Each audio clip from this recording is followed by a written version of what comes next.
it was a hint. Yeah, exactly. Fine.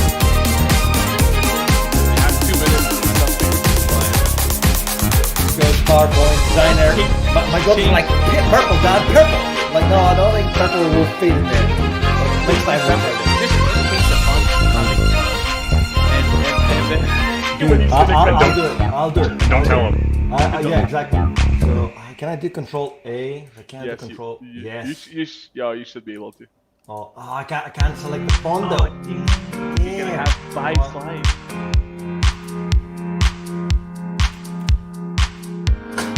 That's amazing. There you go. I'll start with that. Hopefully you won't see it on time.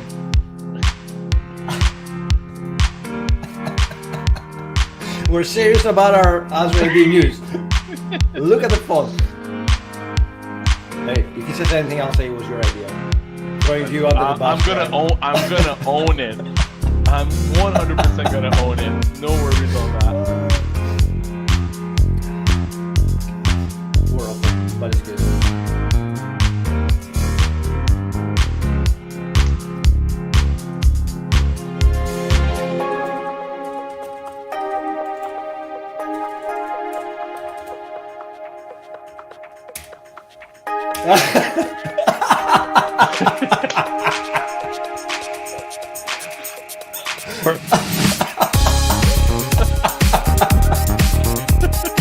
First thing he notices. Damn it! He knows it! Like how? Too quick. You're too quick.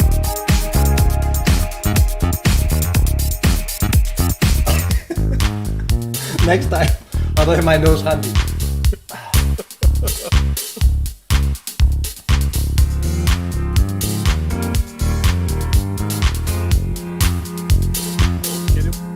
Yeah.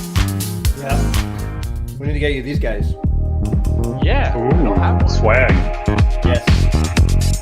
We'll be in contact. We'll be in contact after the show. Depending on your performance. Yeah, exactly. Good morning, good afternoon, good evening, whatever it might be, wherever it is that you are. Today we've got some fun guests. I'm John. This is Christos. This is sort of Christos. It's Christos from the Upside Down world, where his computer broke and he reinstalled a Linux desktop, so he's only got 8 fonts available from 1997, and one of those happens to be Comic Sans. So while I am going to go and try to eye bleach Have a fit. my eyes. He's going to tell us about some news. So, so Christos, I guess, oh God, talk about the news. Jesus, that font's killing me. This is the best way to troll JP on a Friday morning. And that's a response to his comments on my design skills. Obviously, this was something I put together, so there was no preparation work. That's what happened in 10 minutes, but that's what happens when you comment. You get Comic Sans. Anyway, we are starting with a new segment. Welcome everyone. Happy time zone for everyone. We have some fantastic guests later on to graph. But before we do that, we have some news from the division, from Microsoft, and from around the world. So we'll start the December release of Azure AD. There's a whole slew of features and preview items that came out. Azure AD B2C phone sign up, pretty cool. You don't have to use your email anymore. Security defaults for all tenants by default. 250,000 members Azure AD Connect for group support. Crazy. Federated apps now are available in Azure AD. Application gallery and the fact you can navigate teams directly from my access portal is pretty cool. I have a question. How many here use QR codes? Because apparently JP says they're not a thing. But I think they're a thing. You can now scan the QR code on your screen and go straight to the URL. You don't have to worry about URL. JP is just like, man, this is going downhill. We started well and it's down. Anyway. Let us know if you'd like the if we keep up the theme, then maybe next we can talk about ways to optimize your 56K modem for accessing links behind QR codes. Maybe you could use your flip phone to scan it. You have like a Moto Razr that you can use for scanning that QR code. So. I don't know. The oldest phone I own is probably 5 years old. That's an older iPhone. I mean, sadly, I'm looking. I've got a Windows phone. My phone has a thing that says, it actually has a button that says scan QR code. Let's see what it says. Let's see what's in the QR code. Set up, sign in with Azure. Oh, okay. So it says what's on the screen. Good. I'm glad I opened that on my phone. Are you saying that it doesn't open the link? No, it just opens the text. For real? For real? Yes. I haven't tested my QR code. There you go. Failure. Okay. The QR designer I brought is broken. Hey, Robert Wilson is saying that my audio is echoing. Like I'm in a monster truck rally. What have you done with my audio, JP? I've done He nothing. controls everything. So I think it's. Is it still echoing? Well, how about that? Is that better? I think it's fixed now. Okay, cool. I can't believe that the QR codes, like I spent so much time doing them and they're awful. Anyway, check this out. You can actually sign in people from a different B2C tenant in your current B2C tenant, which is crazy, but it's now doable. So there's a link somewhere that allows you to do that if you Google for it. Don't use the broken QR code. It's comedy hour at the 45 show today. Right, next one is Logic Apps now support managed identity for Azure AD OAuth-based connectors, which is brilliant. It means that you don't have to configure credentials or set up encrypted credentials for these connectors. You can go directly with managed identity, which I find brilliant. And you can set it up. The next one is the fact that the Azure PowerShell 5.4 release came out. It has a large number of fixes and new features. There was a large focus on networking on this release, so go and check out the release notes. I think Azure PowerShell is adding more and more API surface to allow you to do some brilliant things with Azure. So if you're a PowerShell fan, then go and check out this release. Then upcoming events. There's a VS Code live event that you can sign up. These are all free, by the way, so make sure to sign up and learn how you can get started with VS Code and pick up some advanced skills. There's a climate hackathon, which will allow you to join forces with some other clever people around the world and help progress climate and how we can fix it. And the last one is addressed to your kiddos, probably, because it's more about not STEM, but STEM. That's a typo. There's a new STEM program in collaboration between Microsoft, Minecraft, and Adobe Spark. So you can actually code stuff and try to create sustainable living environments around Earth. So you can design them and run them on a website, and there's all these things that you can do. And it's addressed, or the target is from 8 years old to 16. So if you have kids that are interested in doing stuff with Minecraft and building things with Adobe, make sure you sign up and have some fun. And these are my news for the day, with my awful fonts and my awful design skills. Yeah, that was it's fun. And we'll have a blog post out later with links to all these things. So you can find that at aka.ms/45 show. Or you can use the QR blog. Or you can use the QR codes if you'd like to know the title of the titles of the slides. God, this is what I have to go through. Yeah, so a few of the things that have gone on this week. So the B2C authorization thing, we're gonna be getting back into that probably here in the next week, few days, whatever. I'll be really curious to see. I know we got some comments on Twitter from Sahil and a few other people around ways to take in data from existing Azure AD and push that in too. So we're gonna make sure that gets covered so that we can sort of get back to that delegated authorization thing. Mm-hmm. We're also going to be moving the show again to Tuesdays. So starting next week, we will no longer be on Monday mornings. We will be on Tuesday mornings, Tuesdays and Fridays. So the same time, 8 a.m. Pacific, 11 a.m. Eastern, but we're going to be on Tuesday morning instead, mostly because Mondays are Mondays and they're miserable, and nobody wants to do anything on Monday, much less have to put on a happy face in front of a bunch of people. So, so we're going to move on Tuesday. And today, we've got a couple folks from the Graph team, and I'm sorry, Bolt. I know you don't like change. I don't like change either. But I'll tell you what. You know what I really didn't like? I didn't like doing a show on Friday, doing a show on Monday, and doing a show on Tuesday because it meant that everything had to be done by Thursday. And let me tell you who's not good at getting things done early. Thanks for the kind comments. Like Bolt saying, you cheer us up on Monday morning. I know. You can watch the recordings. How about that? We have a YouTube channel. You can always come and hang with us in the. You can always come and hang with us in the Discord. Yes. On Discord, yes. Yep. So we've got a Discord. You come hang out. We were just talking to Bolt yesterday about, telemetry and tracing in B2C and how to capture business events as people sign in and stuff. So there's usually some pretty interesting conversation going on. So the link's out there in the chat. Be sure to come and join it. Should that be Discord/join? That would work too, but yeah. The Discord takes you straight to the Discord. There's also a join link that will take you to join said Discord. So, anyway, so what are we doing today? Who do we have today? Today we have our fantastic folks from the Graph team. We have been working with them on and off in different things, but this is the first time that we're actually collaborating live on the stream, which is great.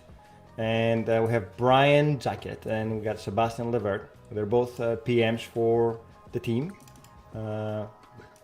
And today they're here to do a nice introduction to Graph and all the different tools that you can use. We also have some announcements.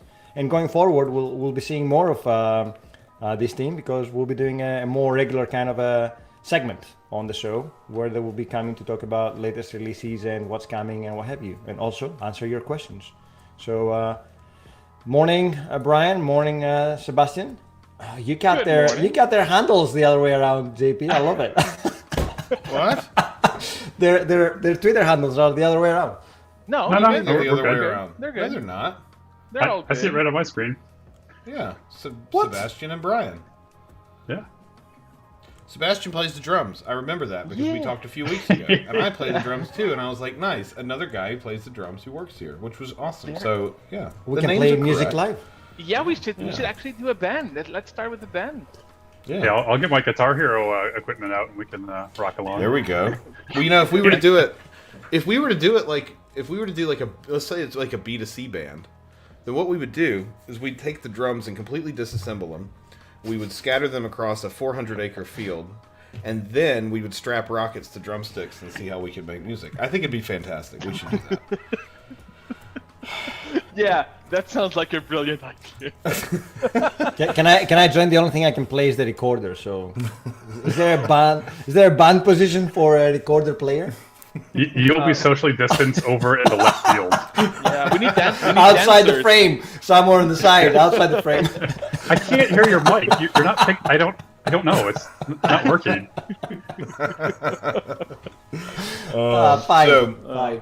So Sebastian, I guess we'll start with you because you're on the left. So you're the first one in a left to right motion. So what do you do here? So I'm a PM on the Graph team, mainly focusing on customer and partner experience. So we are kind of the face. We're kind of the face of Graph. So Graph is a very complex API from hundreds of teams at Microsoft, and we're kind of the team that represents all of these teams from a partner and customer standpoint. So we talk with internal partners, external partners, some of our customers, and basically we help them on board to Graph. We make sure their voice is being heard, and we have fun hacking around with Graph, and that's what we're going to do today. I want to hack and code a little bit, not just talk. I don't have the opportunity that much to show off my my chops in coding. You're going to see how bad they are. So that's what I want to do today. But yeah, that's what I do. And Brian is also part of my team. I'm the newbie here. Joined a couple of months ago. Brian has been at Microsoft I think for the last 75 years.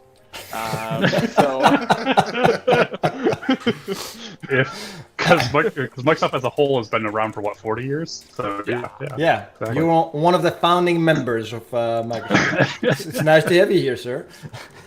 Yeah.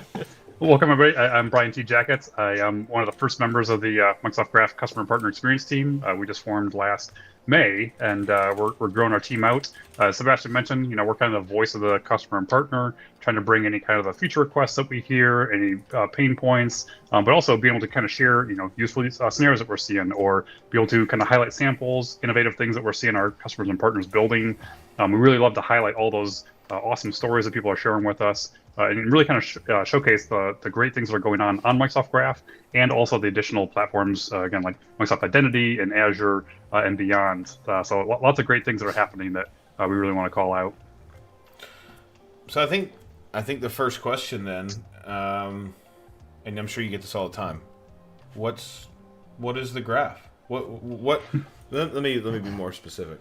What can I do with the graph? Like, what's the point? What is the point of Graph's existence? Like, how is it useful to me as a developer? Sure, I can take a quick step at that one. So Microsoft Graph is really the API for anything related to Microsoft 365. And so if I, as a user, I've got emails, I've got tasks, I've got events that I have, I've got files, I've got lots of different kind of data points that relate to me as a user inside of Microsoft 365. And in order to access that, in the past, we had dozens of different APIs. So one specifically for email, one specifically for files, one specifically for your identity. And really, it was just this loose collection of all these different SDKs, different code bases, different authentication. And really, the idea with Microsoft Graph is to unify all that together. So now if I want to go and access, again, my mail, my identity user, my contacts, anything else, it's all through one API. So we share same code, same authentication, same consistent model for how you go and access that. And really gave developers and the users are going to be consuming this one way to go and access all that data. So instead of me having to know how to access how to use the SharePoint API and the identity APIs and all that sort of stuff, I just have one surface, right? Exactly. And even on top of that, it's not just that you have one surface, but just think about a couple of years back when you had to basically learn authentication for all of these different platforms. Now you authenticate once and you get access to all the workloads, which is kind of a life-changing event for a developer when they have to stop authenticating to all of these different platforms. And thanks to Graph, you basically now have to do one call, you get your token, and you're good to go for basically anything you want to do with your productivity data in M365 and even a little bit more. I remember having to do OneDrive integration with a mobile app I was building, and oh my god, like that was a whole pain in the backside just to get implemented. And I redid it maybe 4 months ago using the Graph API, and it was it was a night and day experience between having to do and learn all the, I think it was like the OneDrive SDK, I can't remember what it was called, Live SDK back then. And doing it with Graph, and it was absolutely brilliant how little effort it took to get that working. And I'm pretty sure there's everything else like SharePoint and other things, but from my personal experience, I love working with Graph these days. So it is definitely a fun tool. I'm a little curious, and stop me if you can't tell us, but I've always been curious. So Graph itself it's sort of a gateway, right? I mean, ultimately, Graph isn't storing any of this data directly, right? I mean, this is all sort of independent services and whatever. You're sort of you're the front end, right? Like you're in extremely banal, simple terms, you're sort of like the API gateway, right? Yeah, that's exactly. So, yeah, as I say, underneath the covers, we support 60 plus different workloads. So again, we kind of mentioned a few of those. You got things like Azure AD, Microsoft Identity, we've got SharePoint, we've got Exchange, we've got Planner, we've got To-Do, and the list goes on and on and on. But really, we are kind of that front door. So instead of having to know, like, what are all those individual endpoints I need to call into? What are all the different, authentication handshakes, all the other different kind of ways to call into it? Instead, it is just that graph.microsoft.com. That is that, gateway. And then we, on our end, we parse out and say, oh, you're calling into Teams, you're calling into Exchange, you're calling into whichever service. And so we handle all that kind of, proxying and delegation to the underlying services. So essentially, basically put that gateway in front of everything else that you might be called into. And I think we also add one level that is above just accessing a specific workload data. we actually establish some connections between the workload, especially when we tag in the user. A user that has a task and a user that has a file are basically the same user, but in two very, very different systems. But with Graph, there's actually a way to traverse Graph and to go from one workload to the other workload and kind of really, really have fun. So while we are one proxy or one gateway to all our APIs, we also kind of enrich that data to make sure that it basically creates and pun intended here, a graph of data. And that's really where we're sitting. And that's the richness of what Graph actually offers in the end. So on that topic, right? Like, because you're building a brand new API surface, so you kind of can draw those parallels and start to link entities together that otherwise wouldn't be together. So if I'm, say, a business, like, do I have any facility to maybe even push my own entities into Graph or somehow like proxy things back, like so I can kind of get any of that type of like the benefit of being a Graph fronted thing? Absolutely. I'm gonna let Brian on that one. It's kind of one of Brian's special powers to know about all of that, bringing my data into Graph. Sure. There's actually a couple of different facilities for that. Just by itself, Graph lets you go and access the backend data in Microsoft 365. We do have an extensibility story, though, and that can either be a kind of openly typed item or could be a structured set of schema addition that you want to add on to that. So if anyone's familiar with like Microsoft Identity, in Azure AD, there are ways to do kind of like what they call schema extensions. So hey, I want to be able to push in custom attributes or things like that. In a similar kind of fashion, Graph supports a similar concept. So again, if you want to have kind of loosely typed things, you could do what we call an open extension. And so that's hey, I want to tag this entity, this object, this resource in the back end. I want to add in this key value pairs as additional things that are going to be associated with that. And then separate from that, there's also what we call schema extensions. So if the entity supports it, you actually could extend it and say, hey, when I'm going and accessing my mailbox, when I'm going and accessing, let's say, a file or something, I also want to pop in these additional attributes that are going to go with that. So we do offer a kind of a limited facility for doing things like that. And we have some documentation on that. I'll bring that up and put that into the chat window here so folks can take a look if they're interested. Oh, that's cool. Yeah, because like I'm familiar with the like Active Directory schema extensions we used to have on-prem, and then of course the open extensions we have now and schema extensions we have in Azure AD. But I didn't know that those were also available for other object types. So if the object type supports it, then we could put custom metadata on a file, for example, tag data, metadata, whatever, right? Like we can do that. That's super, super, super cool. Absolutely, and maybe one more way is to actually bring your data and being part of the experience of what Graph can offer, especially from a search perspective with our search endpoints. Well, there's Graph connectors. You can actually bring data to Graph and bring your enterprise data back in there. So using our search connectors and all of that. So there we have a bunch of existing connectors already in there.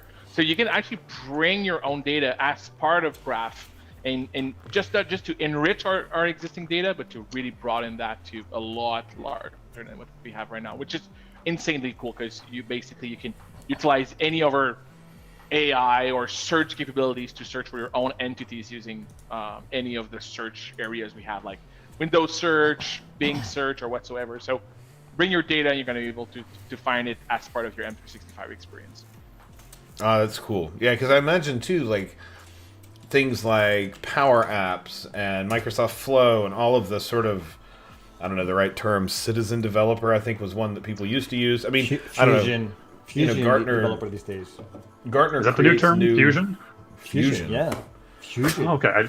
I've not heard Okay. that. I've heard low code, no code. I've heard citizen I'm dev. ahead. I'm ahead Yeah, of you you are. guys. Man, I'm an old man now. Jeez. I mean, got gray hair and my beard's starting to show. Well, after 75 years at Microsoft, I mean, it's I guess because last time I looked at like platform services in Gartner, I think they just create them just so they can create new reports and charge a fortune for them. So if it's not Citizen, it's Fusion. Anyway, okay, so Fusion developers, essentially, let's just call it what they are, right? power users, people who don't necessarily want to write code as their primary job, but they design apps, they do amazing things with Excel, and they use code and they use automation as a way to be really good at their actual jobs, because their actual job is not producing code. Their actual job is producing actual business value. Not that developers don't produce business value, but their job is producing business value in more tangible ways. So things like Graph and Flow and Power Apps and stuff. I mean, I imagine those are pretty much first class citizen consumers of Graph too, right?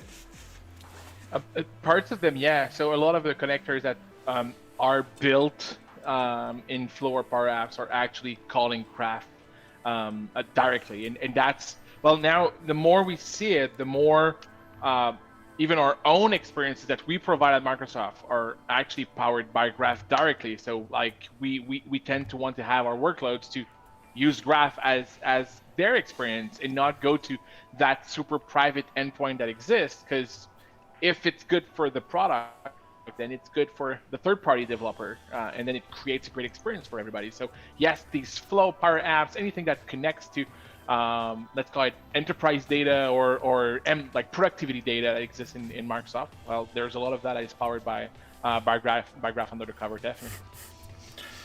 All right, I've got one more question, and then I'll stop holding up your demos and stuff. Okay, So I get this question all the time, and I feel like I have a decent answer to it, but is there any point at which we're going to see Azure resources available via Graph, or any sort of the Azure management stuff available via Graph?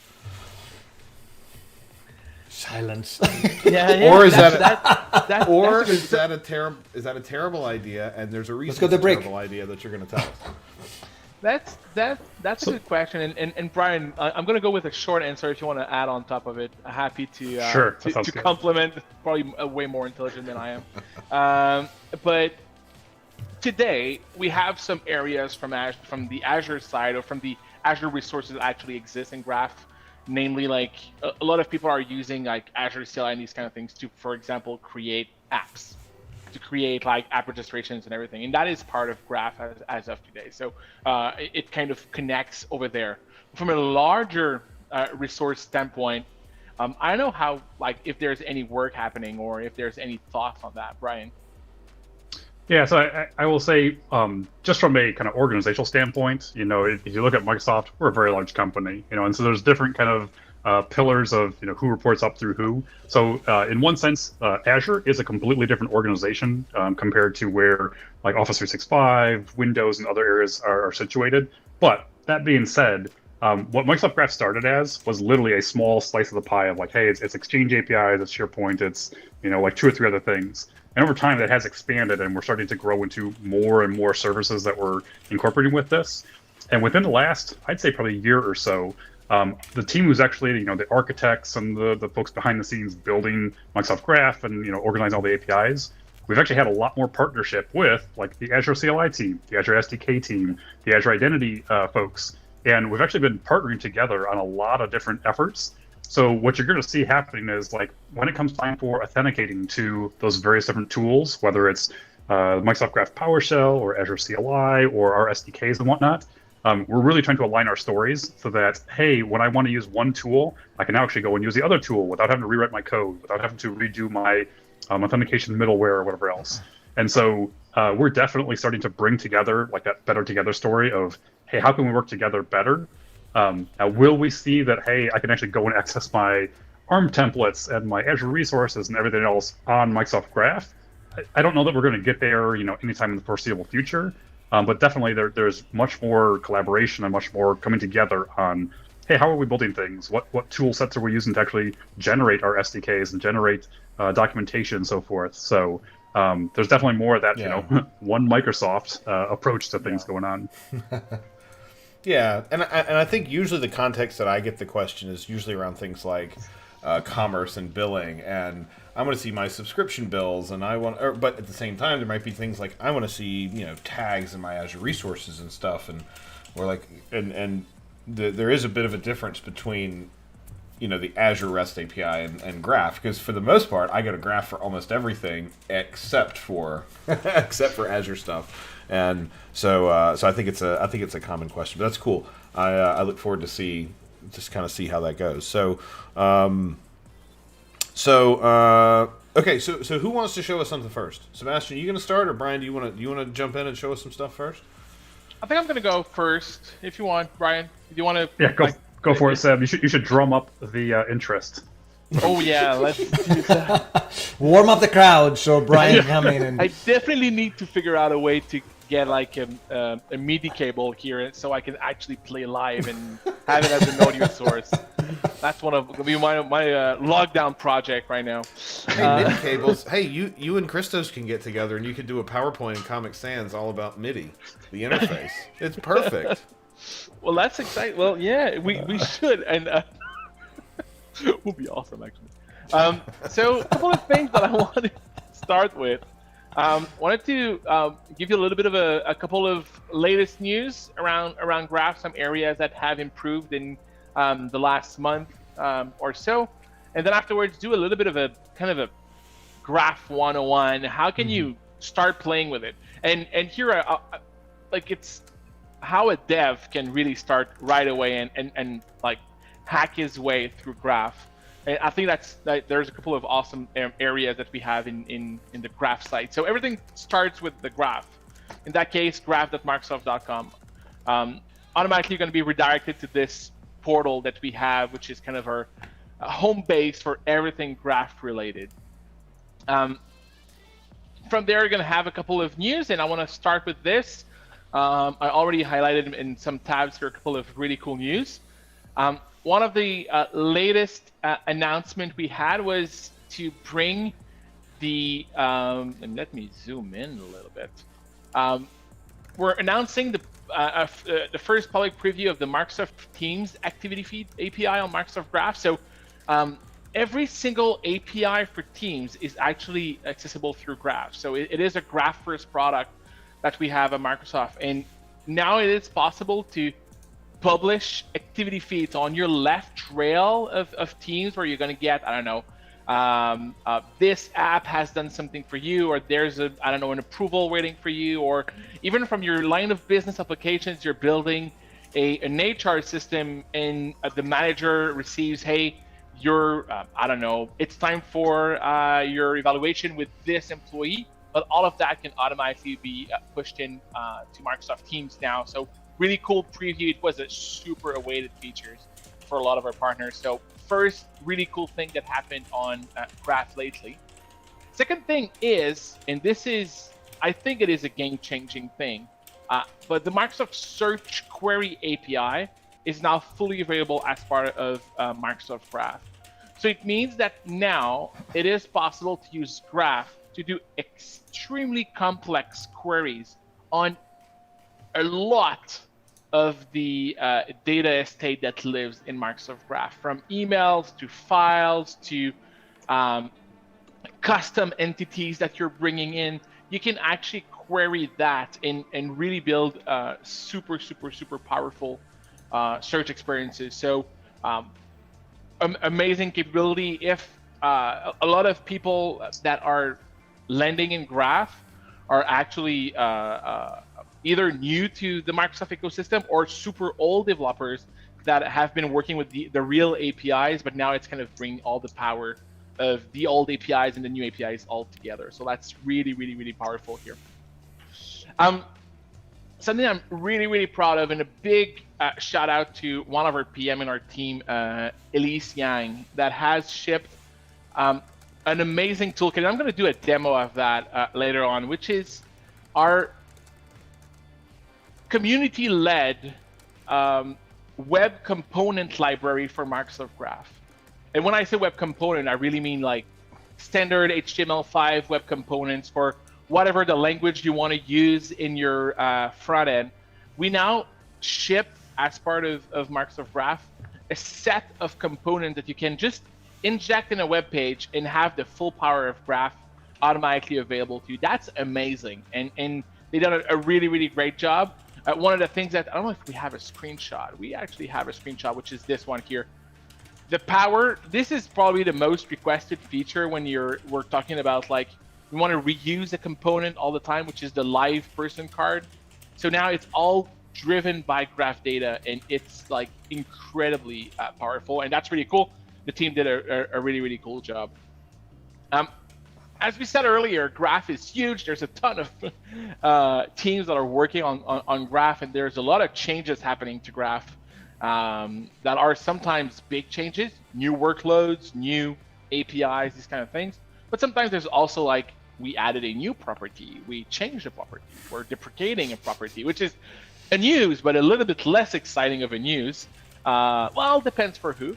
Now we have a brand new changelog as part of Microsoft Graph. So basically, you can use this amazing platform now to, well, first to get only the news about, I don't know, the V1 endpoint or the beta endpoint, or I just want to know about something around identity.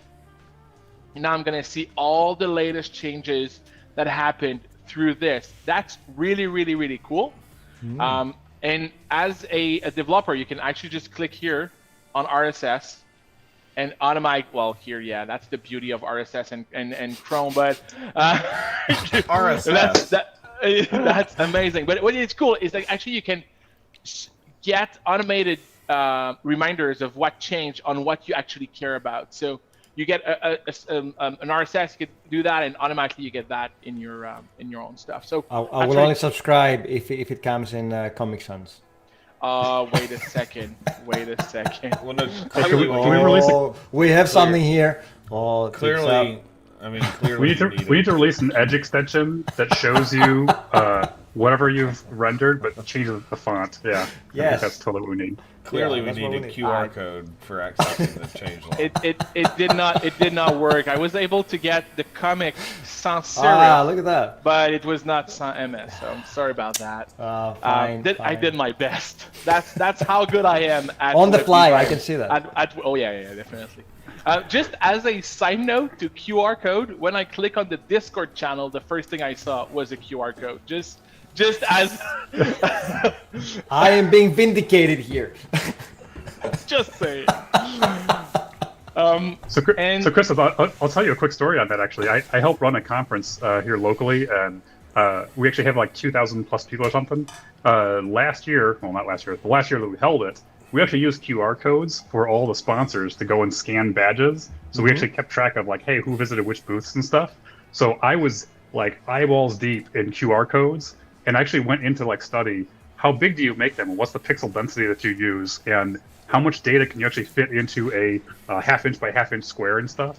It is amazing, like the science that goes into creating QR codes and how you size them and how far away your scanner needs to be to accurately get them within a 95% confidence ratio. Nice. So joke all you want, there is like science stuff behind this. I know. We need to have a session on QR codes now. Like I definitely want to do that. The only problem though is you actually have to embed the actual content you want, not the text that you're trying to display.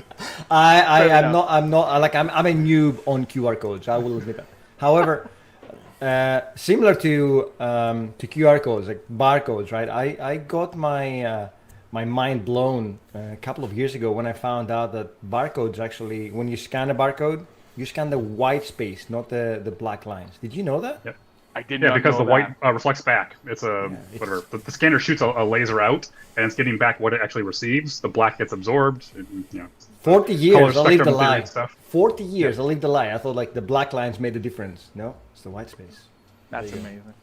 That is science. Science. Yeah, science is amazing.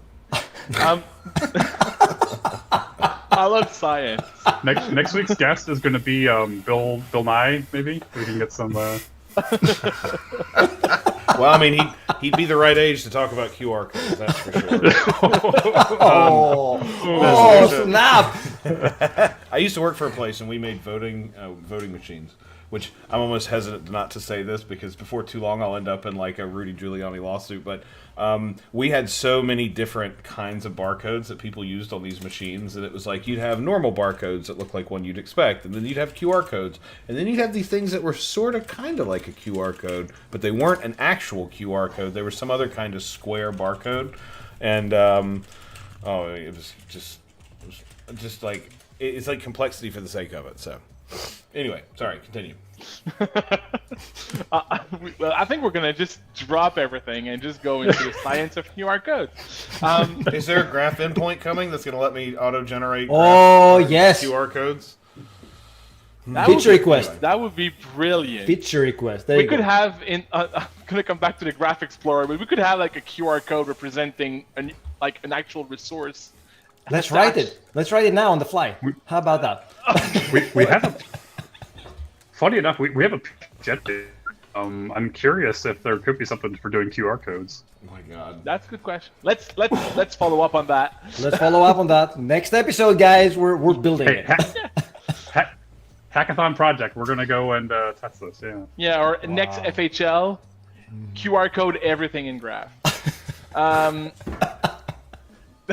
The last thing, which is, I'm gonna leave that one to Brian because I think it's a really cool thing that we have started in our team, which is our Graph Mailbag blog series. Brian, do you want to do a couple of words on that?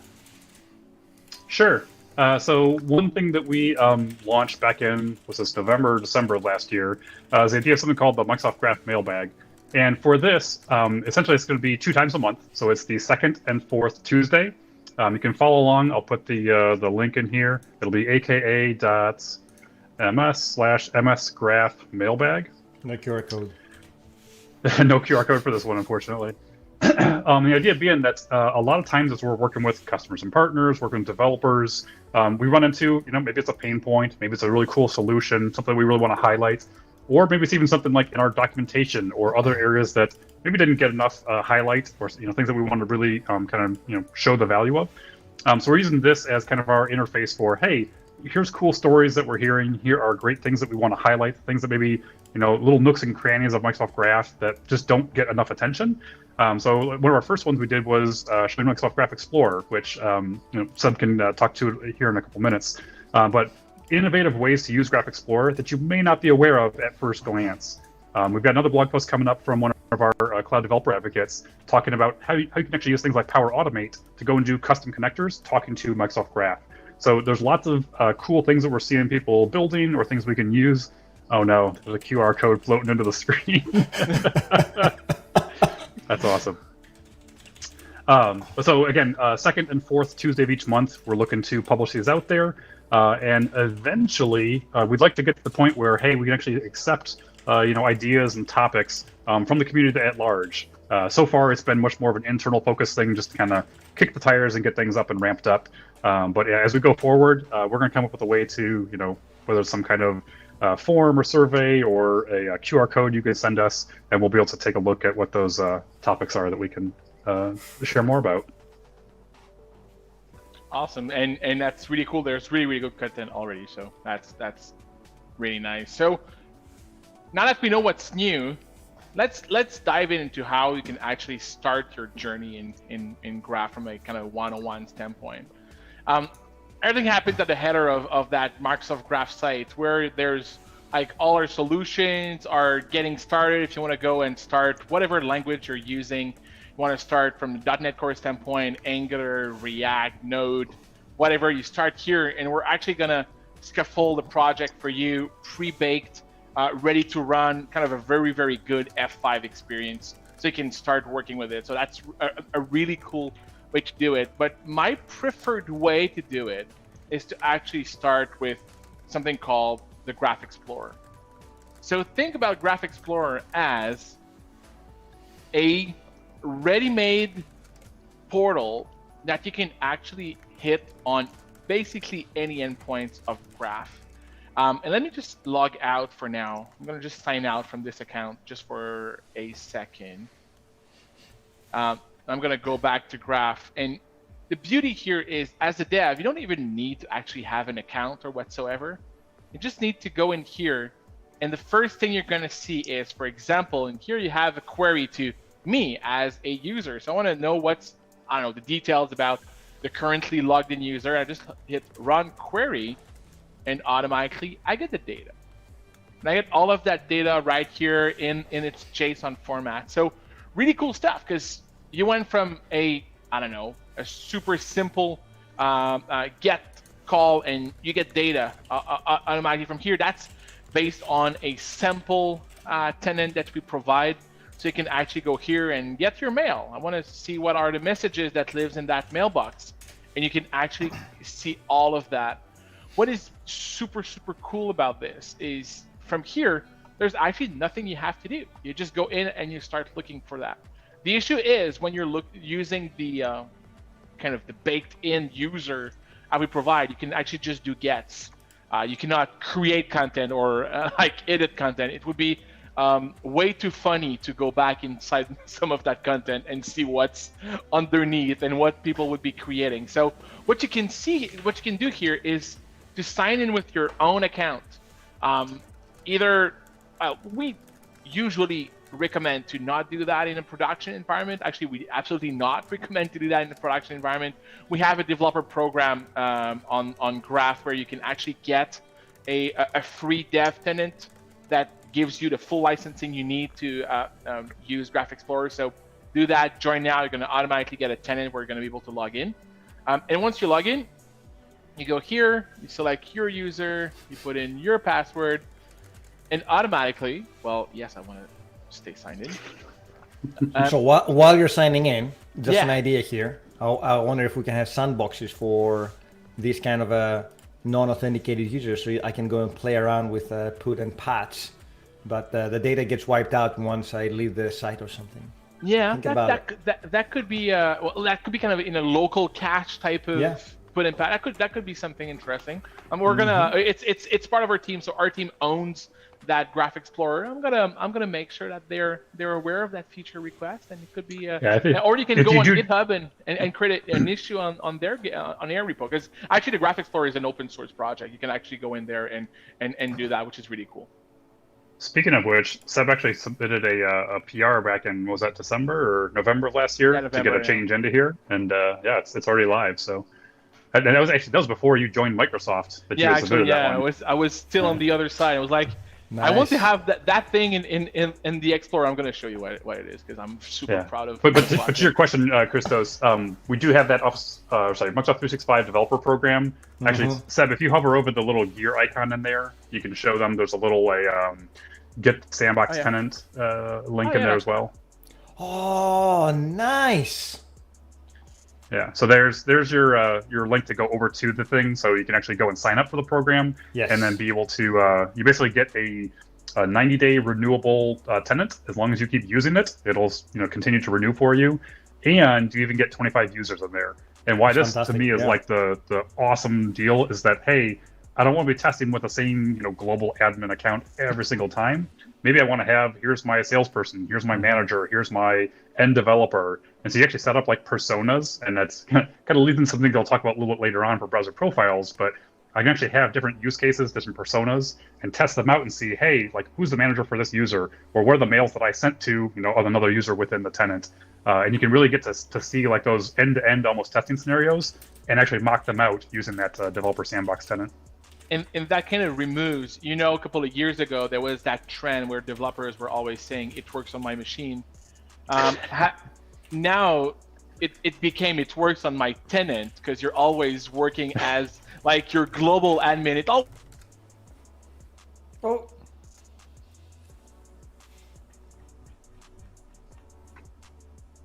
Organization. So that's pretty cool. So now I'm logged in, I can hit run query, and now I actually have my own stuff here. None of that. Call me on my mobile phone. That's not, I don't know who you're gonna call, but that's not me. Ghostbusters. So that's really cool about Graph, and what is even better is Graph actually gives you access to all the different workloads that we support, from a planner for tasks, SharePoint list, users, people, your mail, your calendar, OneNote, OneDrive, everything. Like basically everything is available as here. And I can go here and say, hey, I want to getting started. I want to get my photo. And now you see my beautiful face being shown up. Does this cover the full? It doesn't cover the full API surface, right? Because I think it does not cover the full API. So it covers, I would say, the top scenarios or some of that. But as this is open source, you can actually go and add your own sample in there and see if that's going to be picked up by the community. So really cool. And Graph is based on our wonderful identity platform. So we are using exactly the same capabilities that Azure AD provides, for example, from a permission standpoint. So here you can actually see all the permissions required. Like, for example, if I go to my OneDrive and all the items in my drive here, I see what are the permissions that are required here and which one I'm already consented to or which one I need to consent to if I'm not already. And you can actually go here and see the access token, as part of JWT automatically. That's the feature that I added. So that's like, all of this is really, really, really powerful and gives you kind of a really cool workbench to work with when you're figuring out stuff. When you want to work with Graph, that's, I think, an amazing workbench where you can break some of that stuff, because that's okay. It's really your playground. You want to play with it. You can create data, and you can do basically whatever you want to do from here. So that's Graph Explorer. I think that's kind of one of the first thing you want to look up when you start with Graph. Well, before you go, I love to demo the code snippets, by the way. Oh yeah. Because, it's great to see what the API does. How do I integrate? Right. That's a very good point. So let's say here that I want to get the root of my OneDrive, which is the query that is right now there. I can actually get the code snippets directly from here. So I get a Graph Service client right from here, and we give you in that case, the C# code associated to that. I can give you also the JavaScript code directly from it also. That's really, really cool. Java, Objective-C, and depending on the endpoints, and that's where you see how Objective-C is chatty as a language. It was a weird choice of languages there to demo, but I like that we're inclusive to our mobile friends. Yes. But a good example of something really, really cool is, let's say I'm going to go to my profile. I want to see the code for my profile. Other areas that we have is actually seeing the toolkit components. And the toolkit components is the Microsoft Graph Toolkit. So we also give you a ready-made example of the MGT person currently logged in. So here you can actually see a visual representation of that data, which is really cool, because now I can do this and I can actually see the user and see the live card and everything. Really, really, really powerful stuff. And Graph Toolkit I can use in my apps, right? Like it's just a library I can put in my own stuff, right? Yes, exactly. So it's not just to show the content, but it's to integrate that. And in like 5 minutes, we're gonna jump into the toolkit, and you're gonna see how simple it is to add these things magically to the UI, which I think is really, really cool.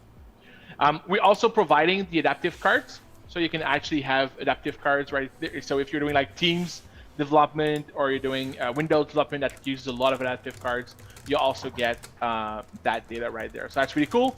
Let's say that you have friends and you want to share that query with your friends. You always have the ability to go here and share that query. So if you say, hey, I have a problem, that query does not work, you can actually copy that, give that to someone else, and automatically they will be able to test the query as part of their own Graph Explorer. So that's really cool. There's a question from Bruce Lane. Can I use these toolkit components in React? Yes, you can, and actually you can in whatever the language you want. So either you build the wrapper if you're using one of these really kind of weird frameworks out there. But if you want to do Vue, you want to do Angular, you want to do React, we have you covered. And if you want to do just HTML, plain HTML, we even have you covered there. So everything works super nicely on any plain HTML. What is this, like 2005? I'm gonna show you what plain HTML is. I'm joking. It's just like the state of the web. Is there a Graph Toolkit component for generating QR codes from my Apple Card? Or that's a good question. That's honestly, that would be very, very few number of lines of code, and we would be able to get there. So I am a little sad. I went to Bing and searched for QR code generator, and there's one built into Bing now. So. So probably it's you, JP, that have not moved on with the times rather than us using QR. So JP, you have a challenge now. You need to figure out who's the person, who's the PM of that, and bring him to the show, and really talk about it. With Bill and I. I'd like to know what the executive sponsorship was at the QR level for this. At the QR level. Cool. So that's Graph Explorer. And I want to shift gears a little bit, go into code. Now we did a little bit of like HTTP requests, but I want to go into code a little bit. The key for MGT or the Microsoft Graph Toolkit is aka.ms/MGT. What a surprise here, right? And you're going to land on our GitHub repo that we have, where we have all the getting started and all of that. So now we're on version 2.0.1, last pushed on the 17th of December, and there's all the different elements here. So we have, as a package, so you can actually pick and choose which packages you want. For the React developers, there's a specific package built for React. There's also identity providers for SharePoint, for Teams, for MSAL. So basically, you're going to see it's really kind of almost feels like a drag and drop type of development, like how easy it is. It's super easy. The first thing you want to do, so the team is using Storybook as the way to document a lot of their components. So if I go into the playground, which is mgt.dev, you're going to see here on the left all the different components we have and what they look like and what's their HTML code basically here. So if I go here, we have the MGT agenda, which is a simple agenda based on your, for example, Exchange calendar or Outlook calendar. We have the MGT login, which is the component that enables you to log into a system. MGT people, which is we have a lot of that in Microsoft, kind of all these pills of people, a stack of people to show, I don't know, shared items or these kind of things. People picker, to search for someone. So I go here, I can go search for Megan, and I can select Megan here.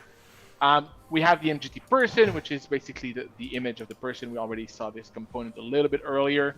Sebastian, can you zoom in a little bit? Oh, so yes, I can definitely zoom in. I'm the voice of old people. Saying, that's okay. I can't see. Old eyes. So here we have like the people card that is here. You can see all the data, like org chart. Who doesn't like a good org chart? And to see who people are connected to.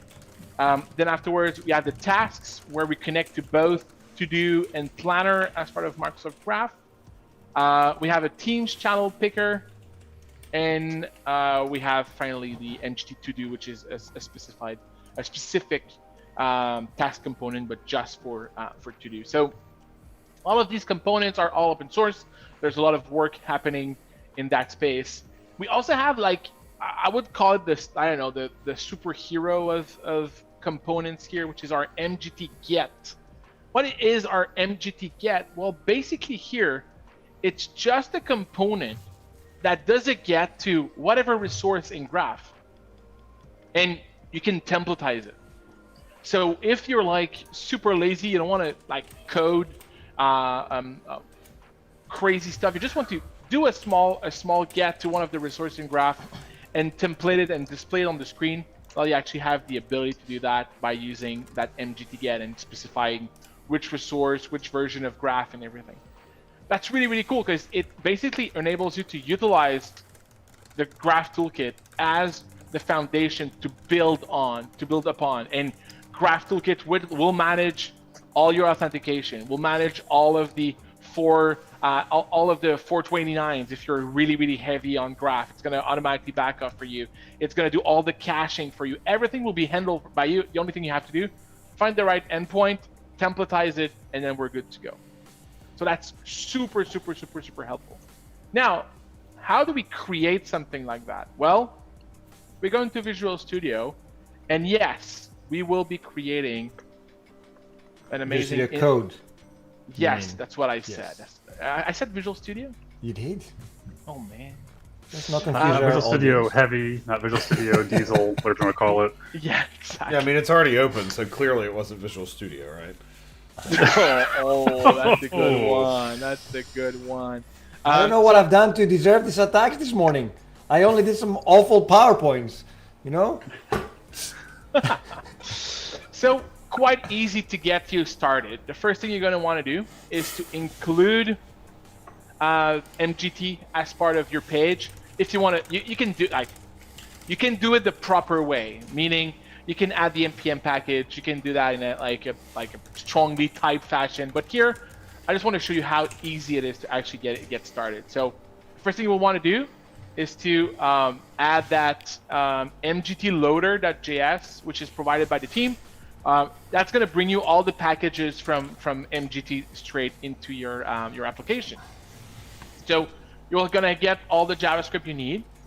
Then afterwards, you're going to use one of the components that is kind of one of the base components we want to use with MGT, which is the MGT MSAL provider, where it's going to manage for you all the authentication and all of that. So basically here, you just put in the client ID you want to use. So basically your Azure AD app that you created, and what's the scopes that you want to focus on. So I want to get a user.read consent the first time that I actually log into this. And to be able to log in, well, you're just going to need to log in via using the MGT login component. Let's hit save on that. Question for you. Yes. So if I'm building an app, right? Yeah. I've got my own APIs that I need to call, and I've got other stuff I got to do, right? Or it's like I want to enrich my app with Graph. I want to show rich people cards and stuff like that. Yeah. That MSAL provider, like, can I provide an MSAL for it, or can I get an MSAL out of it so that I can say go get tokens for my own APIs and stuff? Absolutely, yes. So basically, under the cover, you have the full client. You have the full MSAL client from there. Okay, cool. So in code, you can actually go above and beyond. Do I have a sample of that? I can show you a little bit later. But yeah, you definitely have a sample for that.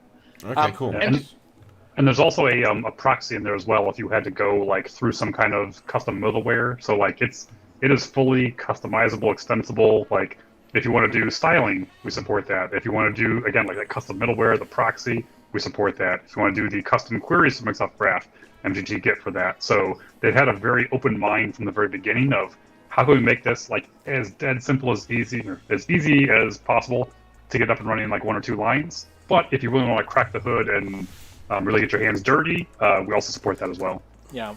If you want to also manage your own API calls to Graph, if you want to have that in-between API that you call in and do the on behalf of, there's also it's all in the docs. You can find all of that. So especially here to not necessarily require a login component where you can automatically pass in the authentication there. It's also possible. So there's we have one quick question from GA Crow, who asks if I want to filter in these components, right? So if I want to filter on, and then I think there's a second question here that I'm going to imply, which is what if I want to connect to the B2C graph? Can I use these components with that sort of thing? Well, yes, because basically Graph you could provide that's a good question actually. Well, the one caveat's going to be there that when you are in a B2C tenant, there are only specific entities that you can query with Microsoft Graph. So I believe it's limited to just like the identity resources, like user and like the related like group kind of objects. I don't think you can go and get like, what's my mail, what's my tasks, what's my events. Right, because you wouldn't have any of those anyway, right? Right, because you're not part of like the source tenant. You're just a that little guest kind of user in there. Yeah. Okay. But you can do filtering, so we could put an OData filter or something on that component to say filter by an attribute or whatever. Yeah, if you want to have a custom query, and I know some of them actually have like strongly typed, probably not the right term, but basically a property that you can use for filtering. So like the file picker is one example. Like they'll actually show you, hey, where do you want to pull from? Is it from a SharePoint site? Is it from your OneDrive? Is it from like recently accessed files? And so they've got a couple of those kind of quick link properties that are already in there. But if you want to, again, like fully crack it open and say, hey, here's my custom query, you can go and do that too. And we're gonna do a demo using like the mgt-get and see how we can actually filter stuff around and based on the users and all of that. I think that will be super useful. So let me go live. I'm using live server of VS Code because, as I said, I'm a very poor developer here, and I'm not hooking up everything I should. But here, just to give you an example, I have my nice sign-in experience. Let me zoom in. Maybe not that much, but and automatically I'm gonna get. Oh yeah. I don't want to provide this here. Actually, I might have one to provide. Oh, wait a second. I'm not in the right browser. That's why. How many times do you need to change browser in a day? You didn't sacrifice enough for the demo, guys. It's insane. Let me sign out just so we can actually see the effect. Hey, while you're doing that, we've got one more question about things like Oasis interop. Like, so I know there's like the OData metadata endpoint that we can get all the entity schemas for in Graph. Yeah. Can we is that only going to be OData JSON? Can we get that in XML? Is there an XSD or anything that's published for Graph? I haven't seen one, but no.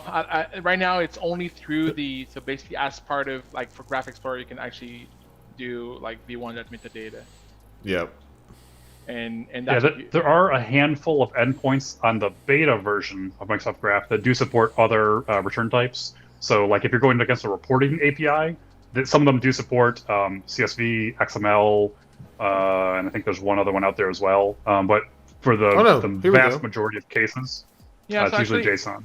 So actually, what you get out of the metadata, you actually get the the graph is represented like this. It's not necessarily represented as a what's that name? No, that's API. good.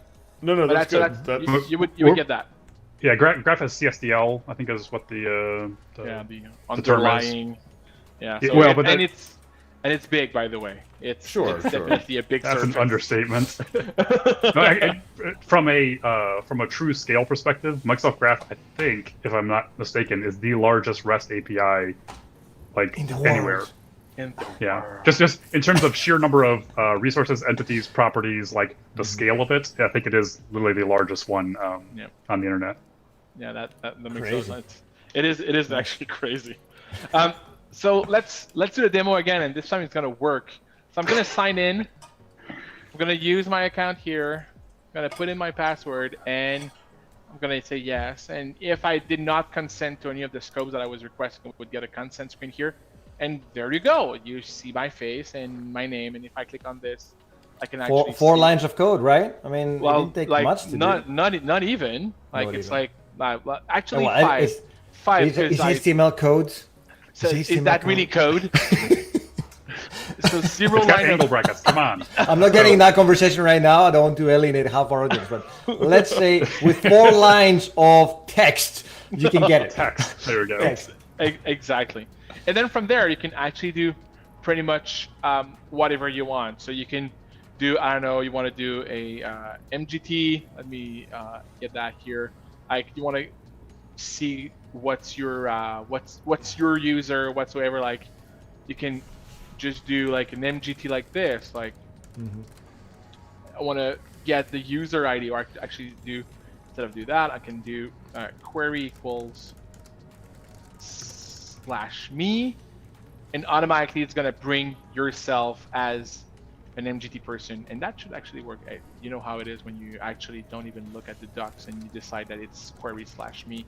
Let me go here. I'm gonna use that great guy here. I'm gonna go to the person and person query equals. And that's the And while Sebastian's trying to find the solution, can somebody provide a good explanation why MS Graph is not GraphQL? Because before I joined the team, before I joined Identity, and I hadn't used Graph before, it was always like a confusion, like, is GraphQL anything to do with MS Graph or whatever? It's definitely not, right? But yeah, I was just starting to type that actually into the chat on here.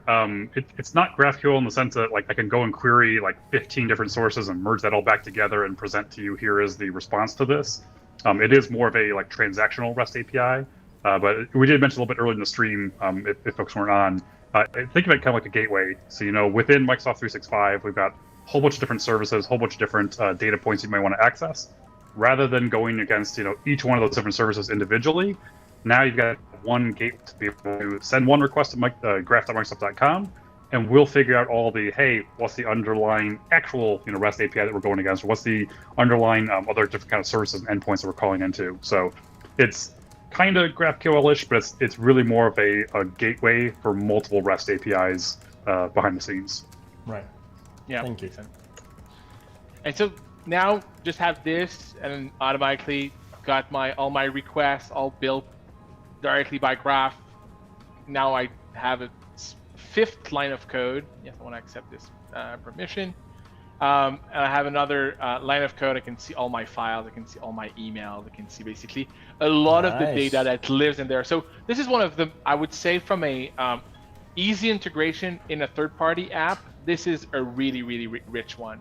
And if you want, I can actually request for presence right here and automatically being hooked up to Microsoft Teams. So if I'm available, it's going to show green. If it's not, it's going to show red or unavailable like it is right now. So one of the, I would say, richer experience is definitely that one. I really, really love this this component. And like, as I said, basically this is what it is. So super one of the things to kind of tack on to what Seb's saying is the experience you get with MGT. This is almost part and parcel of what we offer from first-party products. So when you go and see like that hover card, when you go and see the profile picture, when you go and see the like, what else can I go and access? Like, these are all the things that we're using to build our products. Mm-hmm. So we're essentially making that available for third-party developers. If you want your application to look and feel just like the rest of Microsoft 365, like, this is a great way to, hey, I don't need to worry about the CSS or the sizing or the like all the other kind of components. Like, we're essentially giving you that. So now it's, hey, what do you actually want to build with it now? So instead of the, man, I got to figure out all the plumbing, I got to figure out all the, behind the scenes, like CSS and whatnot. Instead, it's, no, focus on like the business value, focus on the actual thing you want to deliver versus all that other kind of minutia stuff. Yep. I can go and build the next office then. Ha! And, open office, here we come. Exactly. And maybe just as one last symbol I want to showcase in MGT, which is kind of the most advanced, and here we're going to add a lot of code, like 15 lines of code. Just to give you an example of how we can leverage a custom component. Mm-hmm. So let's say here we have our MGT get that is planned on my /me/manager, but here I could do /user /whatever ID I want to put in there, and it's going to automatically access that user. As you can see here, we can even templatize this. So when I have /me/user /manager, it's going to get the users from that manager field and then issue another request to Graph to get what's trending around this user, for example. Nice. I like how you can inline the scopes in there as well. Yeah. So if the scopes is not consented yet, then you're going to get a consent. So it's really kind of like, that's our dynamic scoping we have. So automatically when we need the scope, you're going to get prompted to accept it. You can also see that we have cache enabled. So automatically this request will only be used once for the next, I think it's 10 minutes. And that is also fully customizable. So you can say, I want to keep it for 20, 30, an hour, because it's never going to change. So that way you don't like always go back and forth with Graph. And you can also do multiple, like you can nest these components. So as part of the display template that I have here, I can do another one and see that happening here. And when I save this file and go back to my code, well, now I can see that, hello, your manager is Megan Bowen, with that full experience of the card on that user. And here all the links to the files that are trending around this user because it is your manager and you have access to these files. So in just a couple of lines of HTML, yes, it's HTML. I don't know if it's real code, but at least it's really, really useful. And we have all the wrappers for that on React and everything. We have all documentation on how to use it. So if you want to bring it to a React app, you can actually do this automatically. So that's really, really cool. And I think it's an easy way to get started with Microsoft Graph and the toolkit in that case. Sweet. That's it. That's what I wanted to show. Awesome. Look how beautiful this app is after 40 minutes of coding. So we can tell which part is toolkit and which part is the part that you just wrote, right? That's true. No. I got one request for you, Seb. Though, can we change that font? I was screaming for Comic Sans or something like that. You guys don't do that to Megan. I don't know if Megan Bowen is a real person, but I will go to my grave remembering her name because she shows up in literally every test tenant and graph demo and everything. So, and apparently she manages 2/3 of the world.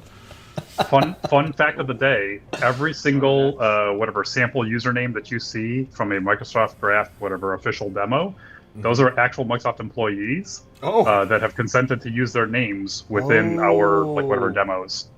So she could be managing half of Microsoft. We don't know it. Yeah, so she could be managing the vast majority of us. Yeah, so if you ever meet Garth Fort or Adele Vance or Megan Bowen or Alex, who's at Wilbur, like these are all like actual people that we had to get their approvals, like use their name. And we have a database somewhere of like here's the 200 names that you're allowed to use because it came from like that whole process. So Interesting. That's fun an fact of the day. achievement. You put that in your Connect. It's going in my Connect. I made it into the demo list. The Graph celebrity.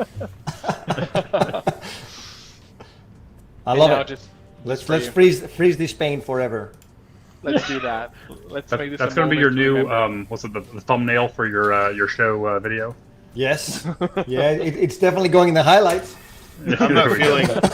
I'm not feeling like I think we're failing in our inclusivity of this show right now. I didn't think it was gonna be this soon, but I guess it's time to announce this is the last show that I'll be doing. Moving on. The next best thing you could do is use wingdings, please. Or emojis. You see wingdings and you're like, oh, I can't read that. But you see this and your brain tries to parse it and it's painful the whole time. So you have a seizure and all of a sudden, wingdings you just ignore. So yeah. Fine. Let's move on. Cool. Thank you, Sebastian. Thank you, Sebastian. It was awesome. You're welcome. So Brian, anything you wanna show us? Anything you wanna dig into or talk about? Absolutely, yeah. If you want to switch over to my screen, I can show you a couple things of taking some of those like code snippets that we saw in Graph Explorer, and actually show you how to leverage that inside of a couple of different areas. Because for one of the things that we hear is that's cool that I want to be able to go and query against Graph Explorer. I can use Postman. I can use a couple of different areas. But I'm actually writing code, and again, not just like the HTML angle brackets, but I'm writing C#, I'm writing JavaScript, I'm writing Java. PHP, you name it. Okay, well, I want to test this code out. I don't have to do a whole file new project or open up Eclipse or go into whatever the iOS story this is. But I want to be able to actually go and prototype my code. And there's a couple different ways that we can do this. I'll focus on the .NET story, so like with C#, but there's a lot of other platforms where you could do this. This is just kind of one sample way to do this. So from my perspective, it kind of falls into two camps. And one is, do you want to do actually install something on your machine? Or do you actually want to test something in a browser where it's, hey, there's literally no installation. I could actually test this directly in that browser and get a response back as kind of as quickly as possible. So one starting point that I would mention is on our documentation site, you'll see that we've got a number of different samples, tutorials, And if I go over here to our graph docs, you can see up top, I've got resources. There's training in here. There are samples and SDKs. There's quick starts. Any of these will let you be able to actually go and use, hey, here's the language that I'm looking for. Here is the different type of platform that I'm building for, whether it's a web application or whatnot.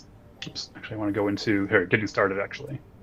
If you see our getting started list, I've got .NET Core, I've got Android, Angular, iOS, Java, JavaScript, Node, PHP, and so on. Wow. So if I just chose, let's say, Node.js, for example, you can see a quick start will be a, hey, get it running. We will provide you with a kind of pre-baked Azure AD application. It'll have all the things that you need into that in terms of a client ID, a client secret, and so forth.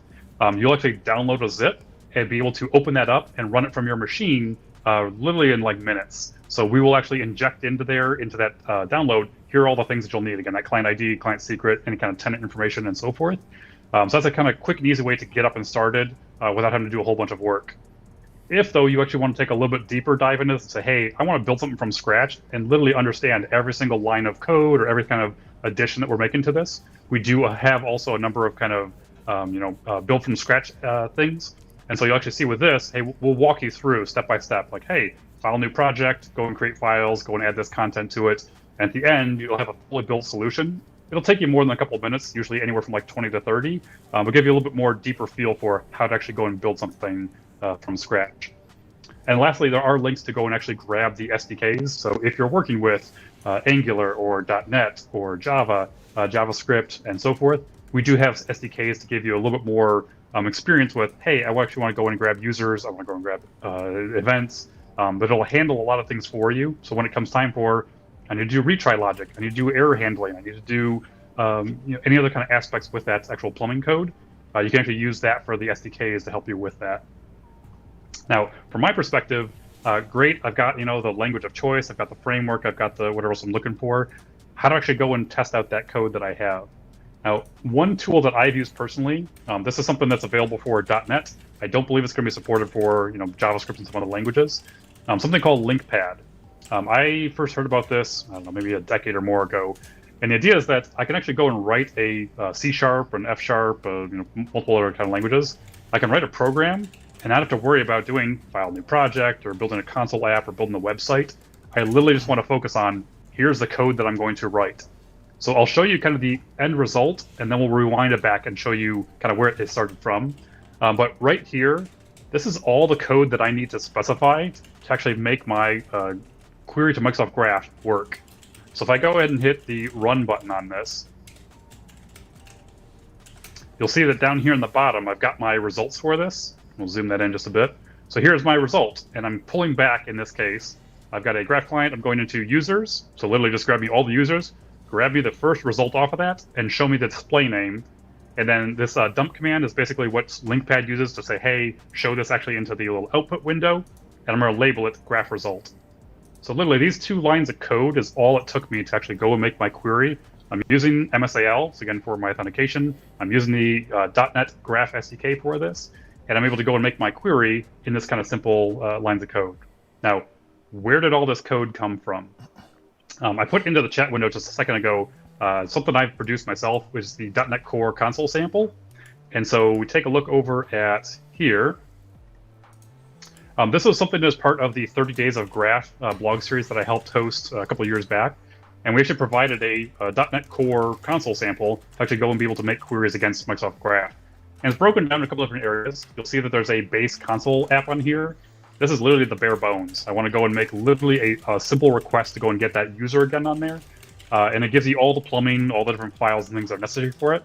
So what essentially I did was I took that code that's inside of the program.js and some of the helper files, and I essentially dumped those into here inside of this LinkPad query. So when it comes time for newing up a new auth client, when it comes time for going and getting the auth provider, going to get the MSAL context, and some other things, essentially that's all the code that I put into here. So now, if I want to go and query something else inside of my tenant, I can do graph, oops, get our IntelliSense working here.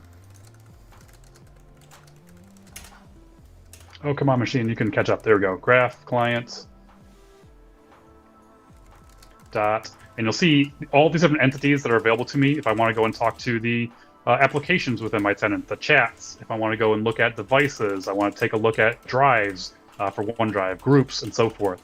So all these things, I can kind of do some quick prototyping, and I can actually validate that, hey, the thing that I'm trying to go against, can I get back a result? Is it the thing that I expect? Do I need to do any formatting?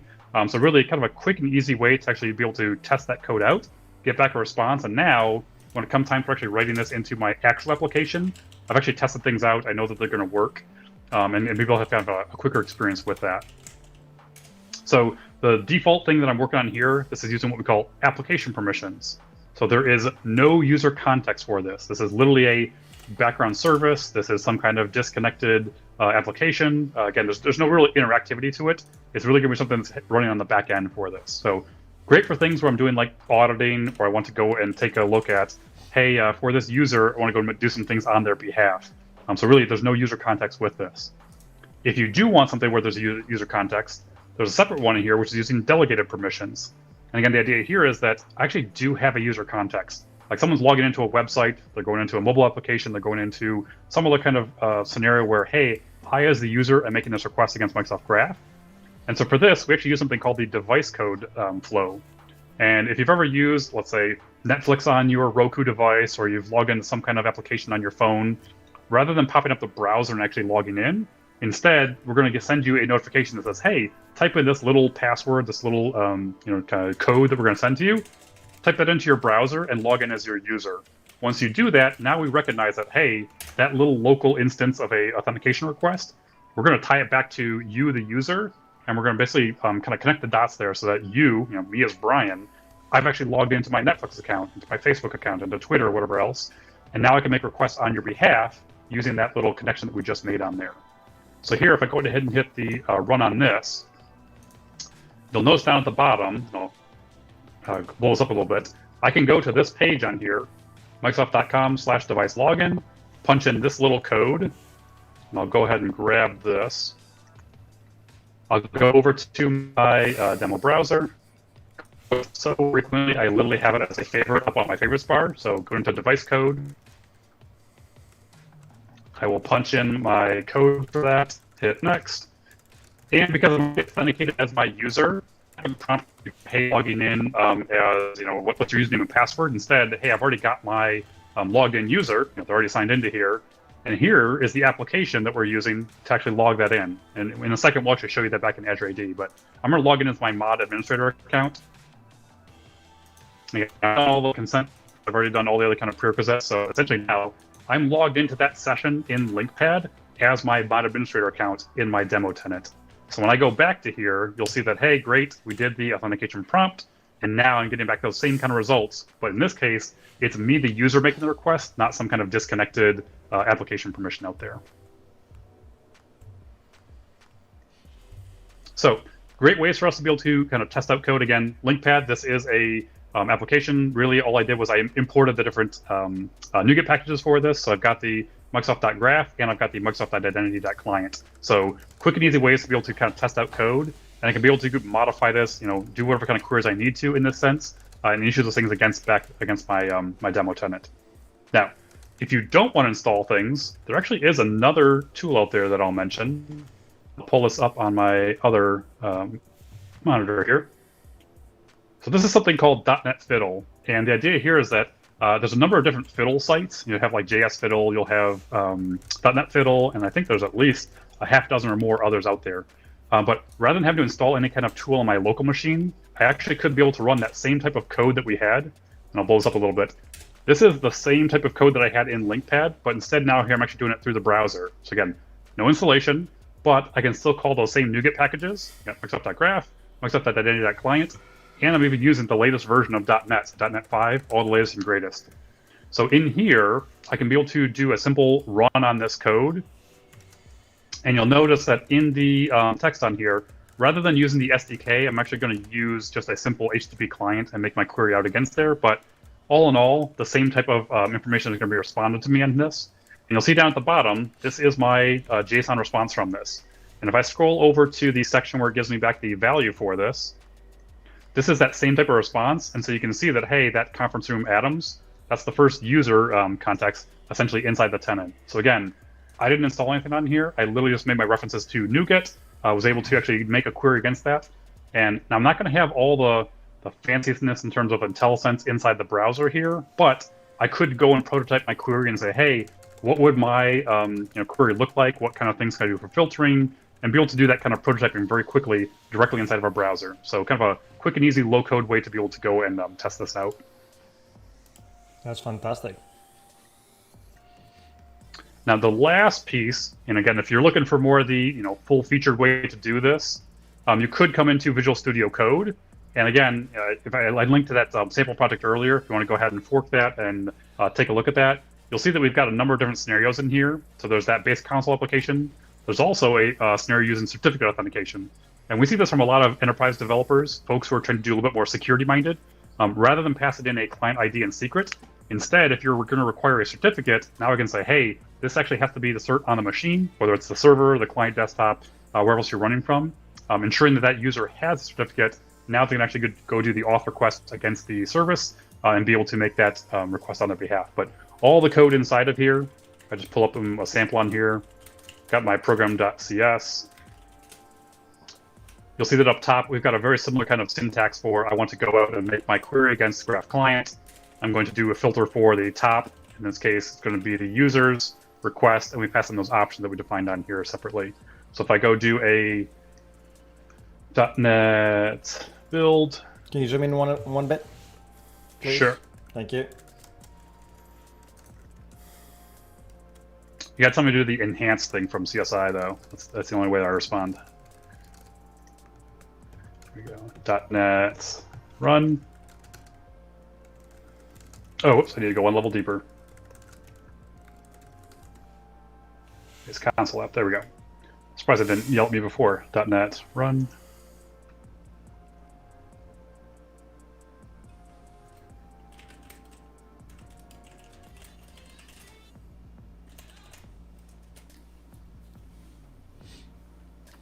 It's taking longer to run the previous time. Yeah, you get the idea. Essentially, we're making the same kind of queries that we saw in LinkPad inside of the browser, and also, oh, there we go. Now we've got all results. So there's our results using the Graph SDK, and I've also got the same kind of thing happening from the HTTP request. So again, same response, same type of experience happening across all the different kind of platforms. Great way to be able to test out code and get back your responses and make sure that, hey, things actually are working the way we expect them to be. So let's shift gears just a little bit, and I want to show you something else related to browser profiles. So I know someone mentioned in the chat earlier, hey, it's great that I can go into Graph Explorer, and I can go against the demo tenant, or I can go against a logged-in user. What if I got multiple users? So for me personally, I've got at least 2 or 3 demo tenants that I work with on a regular basis, and it's great that I can log in as my current mod administrator. But what if I need to come in as Megan Bowen, or come in as Alex, or anyone else in the tenant?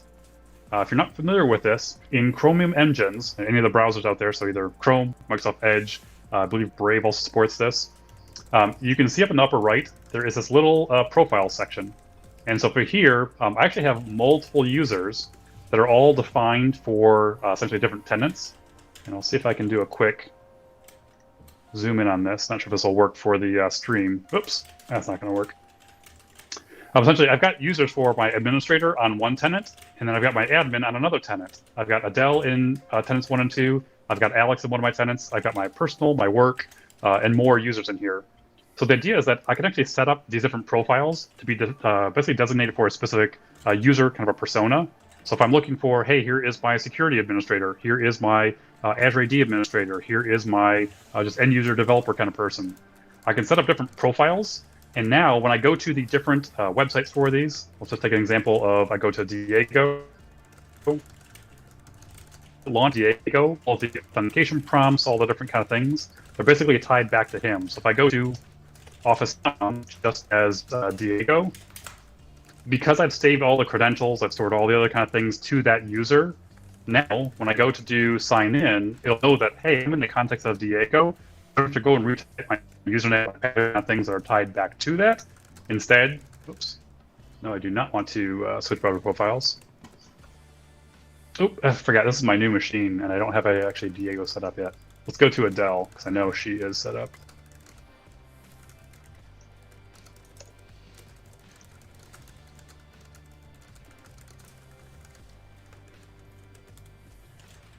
And of course, I'm missing all the awesome chat happening over here in the stream. There you go. So I'm already logged in as Adele. No need for prompts on this. Essentially, you can say, hey, save all my credentials, save all my different things I need for this user. And you can even set things like the home pages. What do you actually want to show up for this user when you first launch them? So if I go into Manage Profile Settings, and there's a section on here for On Startup, you can see what pages should open up for this current user. So I can say, hey, use all the currently open tabs, or you can go and specify those for that user. So if I take a look at my administrator, you'll see that they got a different set of startup pages. In this case, I want to go to something like the Azure AD portal. I want to go to the SharePoint portal and maybe to some other kind of location. So again, for this user, I've got these predefined things because I know that when I log in with this user, I always want to go to these 3 locations. So a great way for me to be able to test things out, again, as different users in different tenants with different kinds of pre-configured pages to go to, just kind of gets me into my flow and I'm able to quickly and easily do things like that. Something really cool about that is, especially when I'm using Graph Explorer actually saves your history of all the calls you make. So when you have multiple accounts, then you're totally lost usually. But here, you keep all of those, and when I use Megan, it's because I'm using Megan for scenario A, B, and C, and then I can just go back and relaunch all of these Graph Explorer history, and it makes it extremely simple to go back and be productive. So that's really cool. Yep, as you can see here, like I've got old 200 requests or 400 or 500 or whatnot. I can go back and actually reissue those queries and be able to run them and see, hey, what was the result that I had with that? So great call out for, again, being able to separate kind of duties of who's calling what and how can I be able to use those users. So those are all kind of the aspects that I wanted to show you guys. Again, being able to use the SDKs, be able to use the quick starts, and also kind of prototype code directly in things like LinkPad or in the browser with some of the fiddle sites, or also in Visual Studio Code if you want to run things locally as well. Cool. That's awesome. Maybe one question for you, Brian, and because I know that like that was very HTML and .NET centric, but we have SDKs for a bunch of other languages, right? Correct. So if you go back to the kind of getting started on here, the majority of the languages you'll see on here, these do have SDKs that are going to be available. So if I go into something like .NET Core, you'll see that we'll have an SDK for that. Same thing for Node, for Java, JavaScript. The majority of our major languages, they do have an associated SDK. So feel free to go and test those things out, be able to kind of play around with them, and kind of use that inside your applications. And everything is developed in the open. So if you want to send in a PR because you believe you do something, you want to add something to the SDKs or whatsoever, everything is in the Microsoft Graph repo, so you can actually go and chit chat with the engineers or submit your own PR in there. That's pretty cool. Yeah, I see someone mentioned in the previously in the chat about like how do I submit issues or any other kind of suggestions for this. If you do go to any of the repos for our SDKs, so if you go into github.com/Microsoft Graph, you should be able to search in here for the repositories. Just do SDK. And you'll see that we've got a number of them on here. So here's JavaScript, .NET, PHP, Java, PowerShell. Oh, there's more Ruby, Android, and more. So you can actually go into those specific repos, be able to open up issues, submit PR pull requests if you'd like to as well. Really, it is all out there, open source, available for folks to go in and be able to kind of jump in on what we're developing and provide your voice back to us. Great. Hey, I have a question, especially since I'm fairly new to both Identity and Graph. There used to be this kind of a fork in terms of identifying and acquiring tokens for Graph. I think the story is becoming better. Like if I had an MSAL token, I couldn't pass it in to begin with. I had to instantiate an identity provider for Graph specifically. That is being fixed as we go forward, right? Like we have a more cohesive story where I can sign in a user using MSAL.NET or MSAL.js and then take that token and go and query Graph, whether directly via an HTTP call or instantiating the Graph client for my language of choice, correct? That's right. So we have in a number of our samples, they'll actually show you like, here is the query that you'll make against MSAL, and here's how you go and get the access token that's already going to be pre-authenticated to Microsoft Graph. One thing that is going to be changing in the future, we started to kind of prototype something called Microsoft.graph.auth. The idea being that, hey, I want to make it even simpler. So if it kind of like you saw in the MGT, if I just specify literally the client ID and maybe the tenant that I'm going to go against, I can actually go and write all the code that I want to go and do that authentication. And as we started to talk to other teams that were doing similar kind of things, specifically the Azure team, we realized that they actually have an Azure identity. And as part of that, that was like their model for doing a integrated authentication story. So we're actually hooking into that same type of provider that they're going to be producing. In the future, you'll see that, hey, when I go and do my authentication request, whether it's to Azure, whether it's to Azure AD, whether it's to Microsoft Graph, there's literally going to be one way to do that, and we're all sharing the same type of goodness. So if you're using managed identity, if you're doing client ID and secret, if you're doing certificate, if you're doing managed identities, all across the platform, we're looking to have support where it's literally uniform across all the different ways that we authenticate and all the services we go against. So that's definitely something that we're working towards. I don't believe we're there today, but that is very top of mind with all the folks on our side who are building those things out. So, That's question fantastic. for both of you: what are the 42. what's like one? Hold on, You I win. haven't Ding, asked ding, yet. ding, ding, ding, ding. Okay, so what's the thing you're most one thing you're most excited about that's coming up that you can actually tell us about in Graph? Ooh, that we can tell you about. That's the key point right there. Yeah, that's the hard part. I think there's one that just showed up 1 week or 2 weeks ago in the roadmap, in the Microsoft 365 roadmap that is available on roadmap.microsoft.com. I don't even know what's the URL. Let me figure that out. But it's the fact. So a lot of the our developers are working a lot with files and sites from a SharePoint standpoint, and now we have what we would call the selected site or the resource specific consent based on SharePoint sites. So basically apps can only access a specific site and not the entire tenant. And that was one of the most requested feature we've ever had on Graph, and it's starting to roll out very, very soon. It's aimed at the end of this month. So that is very exciting for a huge part of our audience that works on Graph. That's gonna be really cool. So that means that instead of like the files.read.all or files.read permission for a user, right? I could scope that to just a single site that user can read, not every site that they can read, right? Yeah. So right now it's going to be it's called site that's selected, Okay. and it's basically so you basically need to assign your app a permission to that site, and this app now just has access to the site you're connected to. It cannot go and expand on other things. So especially when you're working with ISVs and everything, sometimes you want to maybe protect some areas of your data and state or whatsoever. So now it can be extremely specific, very similar to how Teams has done it from a delegated standpoint, where when you are in a team, you have access to that team data, but nothing else with their resource-specific consent. Now that site that's selected in SharePoint is kind of a similar approach. Right now, it's only on the application-only side, so it's really meant for like background processing of data. Okay. But they're looking at delegated scenarios in the future. But right now, that's a huge request from a lot of our partners. Okay, cool. Yeah, I think Exchange had something similar. It wasn't a Graph thing, but it was, an application that can read a mailbox, and the only permission was to read all mailboxes, but you could still restrict it Exchange side to a single one. That's cool. All right, Brian. Exactly. What about you? I would say this is probably not as glamorous of a topic, but I would say that we at Microsoft, and especially our executives, are really looking at kind of API completeness, and also the API first approach to a lot of the products that we're building. And so in the past, you may have seen that, hey, new product comes out and it's got its own API. Again, it's its own authentication scheme, it's its own way to do things, its own SDK. So really, like, that led to a lot of fragmentation.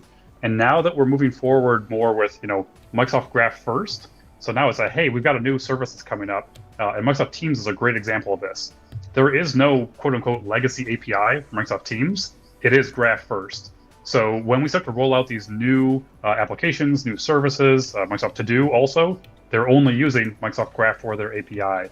So what you're seeing is that really across the board, and again, we're multiple silos inside Microsoft. It may not appear that way, but again, it is kind of the different areas of reporting trees. We're starting to get to the point where, hey, anytime something's going to come out, it has to be graph first. It has to support, again, like all the different use cases and scenarios that we're seeing. So not only like feature completeness, but also like that API first mentality that is really starting to ring true. And we're seeing more and more, executive buy-in, which then, trickles all the way down to all the teams who are actually building the APIs, who are actually building the services. And so you're going to see a lot more of that coming, especially at Build this year. And there's even more motivation for internal teams to get on the bandwagon and start to develop together to produce this unified API together. Yeah, no, that's awesome. No, I think that's huge. I mean, in identity, we've had a lot of discussions about API first and what does that mean, and how do you deliver it? Because I mean, inevitably, the first question everybody asks when we demo something, we talk about a solution is, cool. All right, I've got to automate this. I have no access to this environment. Only my build servers do. What am I going to do? And then it's like, well, so I think like as a cultural shift, it's a huge benefit both for us as developers who build things with it, but also for all of our customers who are in all sorts of different scenarios and have all different types of restrictions and deployment pipelines and build. I mean, just everything is different from place to place. That at least the API can be the lowest common denominator. That's awesome. Well, cool. Well, is there anything else you need to share? We're getting close to the hour, so we're all gonna have to get on out of here, I guess. But anything else before we wrap up? Like just play around. Just go Graph Explorer, AKMS/GE, and just start hacking your way to Graph. And love to get your feedback. Love to know how that fits into your scenarios. But from a sharing perspective, it's basically now we want to learn from the community. We want to learn how people are using Graph to build their own apps, and that's definitely what we're here for. Awesome. Cool. Well, thank you, fellas. Before we go, make sure to send us your stories. Make sure to join Discord. Reach out to us if you have any questions. And we look forward to seeing you next week with a slight change of schedule and more changes coming to the stream, exciting changes for us.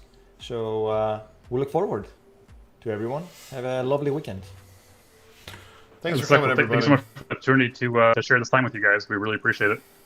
Yeah, well, you'll be coming back, so more exciting news from the Graph team as well. You get to look at our ugly bugs again. So. Oh, you're getting your mugs. To look you're too getting close. your mugs. Speaking of ugly mugs, we've got a couple. Faces, not mugs. Yeah. Oh, well, okay, cool. Well, anyway, so yeah, we'll be back on Tuesday. Send us an email, 45show@microsoft.com. Join the Discord, which is the link is up there at the top of the screen. Follow Brian and Sebastian and bug them with all of your Graph questions, and maybe you can bribe them to get a new API added. And we will see everybody on Tuesday. Have a great weekend, and thanks for coming with us. See ya.